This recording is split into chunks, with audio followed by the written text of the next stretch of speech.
जय जगन्नाथ सांग मैंने welcome to my another blog song मैंने आपन सांगसाथी मैंने खटी मेले बसला बेले निश्चय चिंता करते चलने गोटे बाहर बुल देक आसिया तो आम ओडिया मान बाहर बुलिया मैंने चलने गोटे पुरी बुल देक आसिया कारण पुरी गले महाप्रभु को देखिया महाप्रभु अभड़ा टे खाइया पूरा सी बीच बुलाबुली करिया कारण महाप्रभु जगन्नाथ हूँ आम ओडिया मान प्राण देवता जगन्नाथ बिना तो सब काम अधूरा तो से चिंताधारा मोर अटे तो से बाहरी पड़ी पुरी तो पुरी जावाई प्रथम पूरा हेलमेट फेलमेट मारी चिकन चाकण साज सजा बाहर पड़ी पूरा सेफ्टी उपाय कारण पुरी जब आम खाली भात तो जीवानी तो छेना को छाणिले छेना झिली हुए नाली नरम नरम खाइले तू आको इच्छा तू करिबु डेली तू आ निमा पड़ा आ छेना झिली खाई जा आ निमा पड़ा आ छेना झिली खाई जा निमा पड़ा नेबी छेना झिली मु देवी हां निमा पड़ा नेबी छेना झिली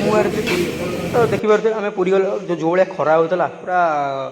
मैंने कहला बेले तल तो पूरा बांफ बाहर थे तो खरार एमती खरा रखापी जमी एनएच उपरको उठीगली तो मुंडे आसला चलो कौटी सैड्रे पौड़ पानी टे पीदे तो ये मौसा आम पौड़ दुकान रही जाइलु तो देखते अलग पूरा पौड़ पौड़ पूरा नासी लगा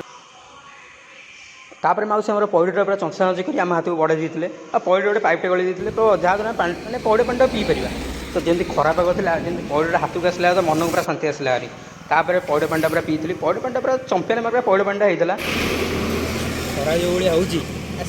ठंडा ठंडा जो पौड़ पानी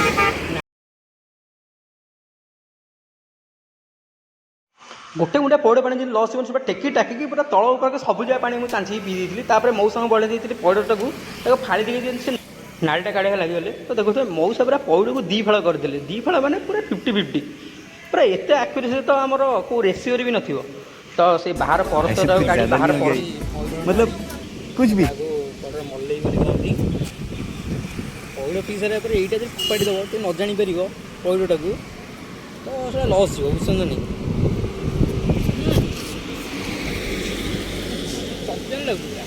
लग रहा है दिल गार्डन गार्डन हो रहा है बहुत मजा आ रहा है यहाँ पे यहाँ लबे सीरीज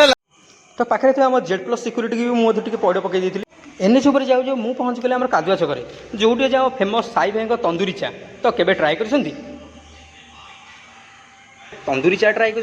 तो हाँ सांग मैंने मुझे कहूँ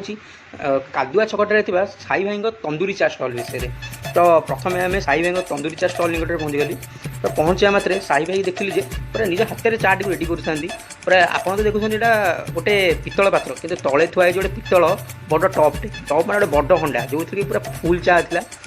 तो रेडी कर चाटा आम हाथ को बढ़ाई तो चाटा एत गरम था जो कूलर जो मटी पात्रटा जो कहते कूलर से पूरा ताती जाए तो चार फास्ट बाइटा नेवा भितर तो पूरा रिफ्रेशनेस आसीगला एमती रिफ्रेशनेस से पूरा निद छाड़ी जिते बड़े आप पुरी को आसन जो ट्राभेलर टायरटा थी से पूरा तो दूरे होपर पहुँच जाइए पुरी फ्रेश होकर आम बाहर दाण्ड उपर कारण आज हूँ चंदन यात्रा शेष दिन श्रीक्षेत्र भौरी तो आज ठाकुर जी पटुआर तो जेहेतु आम थे मंदिर पाखे चरण भाई कोल्ड बार तो सेठी आम लसीटा ट्राए कर दही राबिड़ लसी जोटा फेमस तो देखते कौ स्पीड्रे चरण भाई आम लसीटा लगाऊे तो लसीटा लगे सारा बाबा लसी उपर पकईदे गोटे बुस्ट बा बॉर्नविटा तो प्रोसेसटा देखूँ भाई आम गिलास किसी बरफ गुंडा नहीं पछाड़ तो राबिटा काढ़ी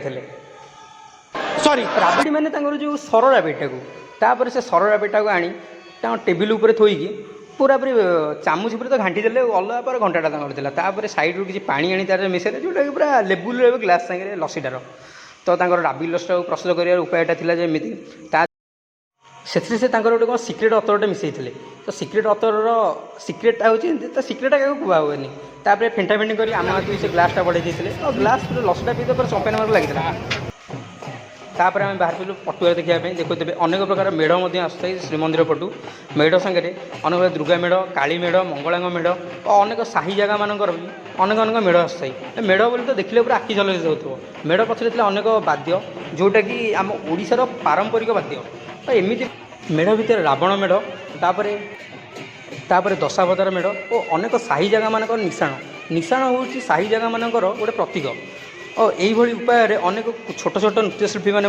श्री जगन्नाथ नृत्य कर जाते देखुचे आमर पटुआर भितर प्रथम रामकृष्ण और मदन मोहन पालिंगी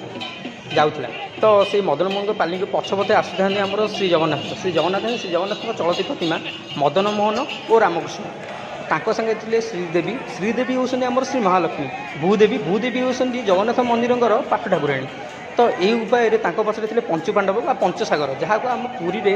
ପଞ୍ଚମହାଦେବ ବୋଲି କହନ୍ତି। ପ୍ରଥମେ ଶ୍ରୀ ଜମ୍ବେଶ୍ୱର, ପଛରେ ପଛରେ ଶ୍ରୀ ଭାଇ ତାଙ୍କ ସାନ ଭାଇ ଲୋକନାଥଙ୍କ ସାଙ୍ଗରେ ମାର୍କଣ୍ଡେଶ୍ୱର ଓ ତାଙ୍କ ପଛରେ କପାଳମୋଚନ ଓ ଆମର ନୀଳକଣ୍ଠେଶ୍ୱର ମହାଦେବ ଥିଲେ।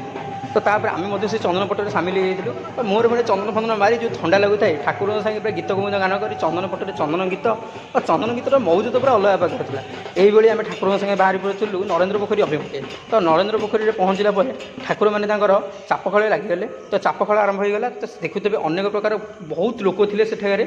ତ ଏତେ ଲୋକ ଯେ ପୁରା ନରେନ୍ଦ୍ର ପୋଖରୀ ଚାରିପଟରେ ପୁରା ଫୁଲ୍ ଠାକୁରଙ୍କୁ ଦେଖିବା ପାଇଁ। ହୁଳହୁଳି ଓ ପାରମ୍ପରିକ ବାଦ୍ୟରେ ପୁରା ଚତୁଃପାର୍ଶ୍ୱ ପୁରା ପ୍ରକମ୍ପିତ ହୋଇଯାଉଥିଲା। ଏଭଳି ଦୃଶ୍ୟ ଆପଣ ଦେଖିଲେ ଆଖିରେ ହିଁ ବିଶ୍ୱାସ କରିପାରିବେ, କାରଣ ଏଇଟା କେବେ ବି ଆମେ ପ୍ରକାଶ କରିପାରିବା ନାହିଁ। ଏଇଭଳି ଆମ ପାରମ୍ପରିକ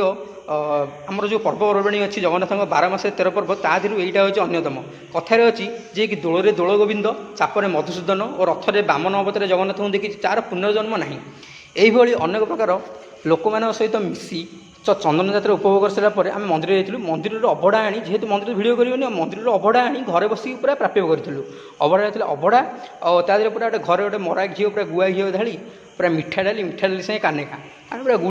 ଭିଡ଼ିଓର ସେକେଣ୍ଡ ପାର୍ଟ ଆସିବା ପୂର୍ବରୁ ଚ୍ୟାନେଲକୁ ଲାଇକ୍, ଭିଡ଼ିଓର ସେକେଣ୍ଡ ପାର୍ଟ ଜୟ ଜଗନ୍ନାଥ।